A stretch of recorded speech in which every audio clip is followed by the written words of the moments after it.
TDP వ్యవస్థాపకులు ఎన్టీఆర్ జయంతిని తెలుగువారి ఆత్మ గౌరవ దినోత్సవంగా ప్రకటించాలని తెలుగు శక్తి అధ్యక్షుడు బివి రామ్ ప్రభుత్వానికి విజ్ఞప్తి చేశారు. విశాఖలో మాట్లాడుతూ ఎన్టీఆర్ జయంతిని ప్రభుత్వం ఘనంగా నిర్వహించాలని, ఇందుకోసం ప్రత్యేక లోగో జీవో విడుదల చేయాలని కోరారు. తెలుగువారి ఆత్మగౌరవాన్ని ఎన్టీఆర్ నిలబెడితే తెలుగు జాతి ప్రతిష్టను చంద్రబాబు ప్రపంచ స్థాయికి తీసుకువెళ్లారని పేర్కొన్నారు.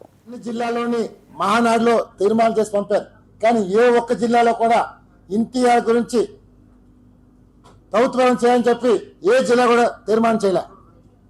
ఇవాళ తెలుగుదేశం పార్టీ పుట్టింది సమాజమే దేవాలయం, ప్రజలే నా దేవుడు అని చెప్పిన పుట్టిన పార్టీ. నాడు కాంగ్రెస్ వారు మనల్ని మద్రాసు అని, ఇడ్లీ సాంబార్ అని ఇలా అవహేళనగా మారుతుంటే చూసి భరించలేక తెలుగుదేశం పార్టీ స్థాపించి భారతదేశంలో కాదు ప్రపంచంలోనే ఎవరు వచ్చిన రికార్డు తీసుకొచ్చిన ఘనత అది ఎన్టీఆర్ దక్కింది. ఈరోజు భారతరత్న కంట నేను ఎందుకు డిమాండ్ చేస్తానంటే, భారతరత్న ఇస్తే నేను తప్పట్లేదు, రావాలి.